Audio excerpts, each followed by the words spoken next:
Hey everyone, this is Aaron with DIY Home Repair. Today I'm going to be building a new window screen for one of my rental units.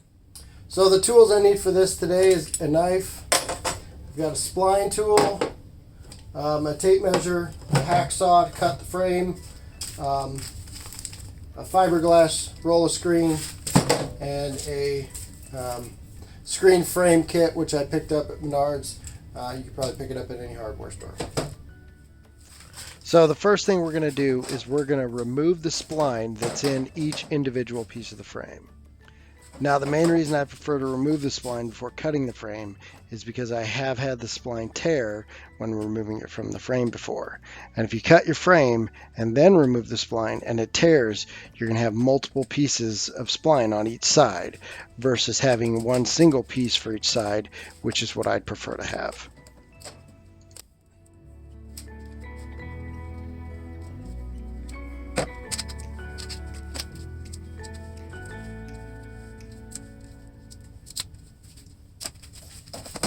Next, I'm going to lay out my side pieces and measure them to the inside height of the window and then mark them to cut.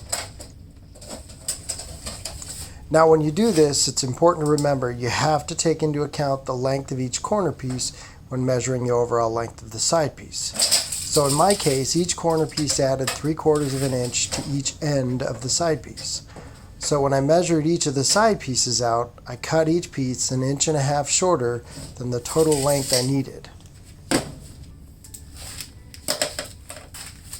Now, once I've measured my side pieces to length, I'll go ahead and cut them.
Next, I'm going to put my end pieces on, and then I'm going to remeasure just to make sure I have the correct lengths on the side.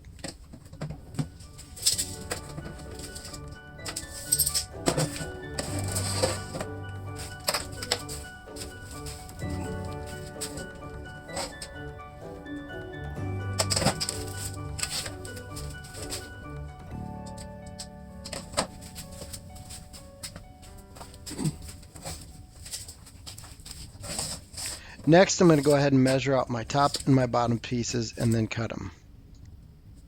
Making sure, of course, to account for the length of each end piece when calculating the total length of the top and the bottom pieces.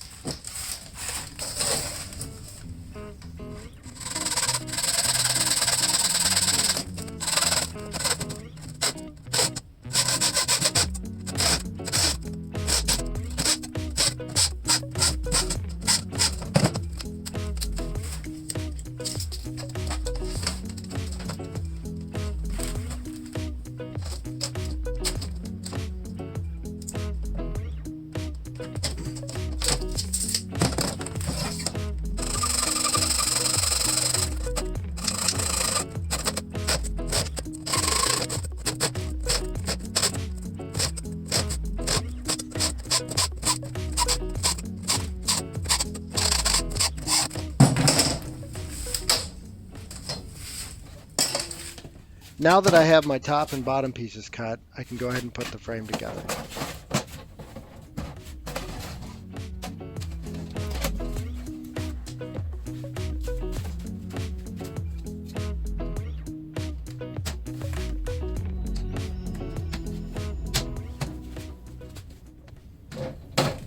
Now that I have my frame built, I'm going to go ahead and roll out my fiberglass screen and cut it to length, leaving extra just in case I need to reposition the screen later.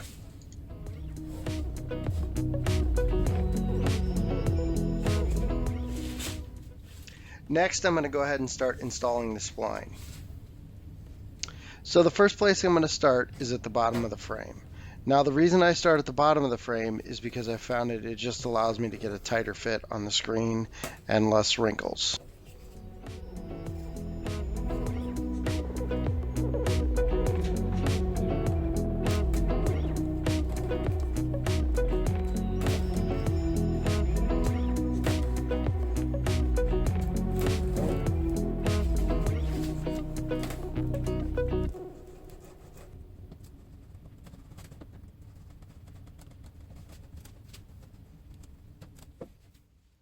Now once the screen is secured to the bottom of the frame, I will go ahead and install the tension springs, one at the top and one at the bottom of one side of the frame.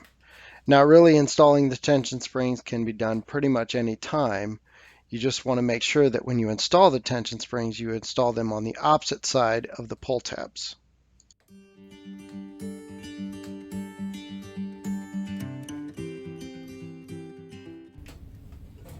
Now we'll go ahead and install the pull tabs, one at the top and one at the bottom on the opposite side of the frame as the tension springs. Once the tension springs and the pull tabs have been installed, we can go ahead and finish installing the rest of the spline.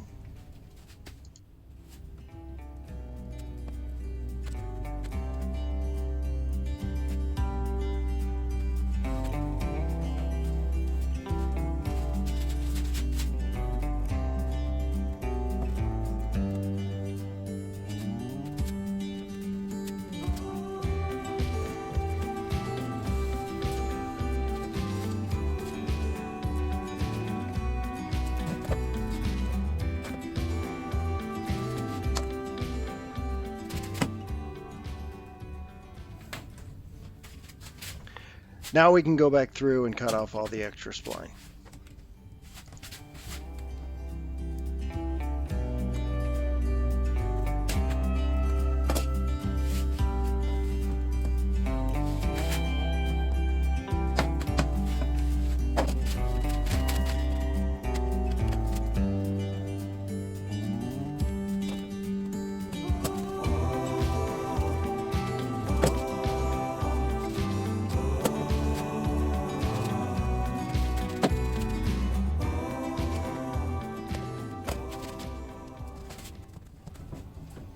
Next, I'm going to take my knife and I'm just going to remove all the excess screen.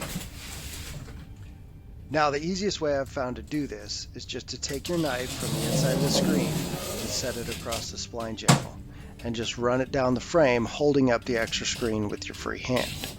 This way you're cutting off the extra screen as you go down the frame.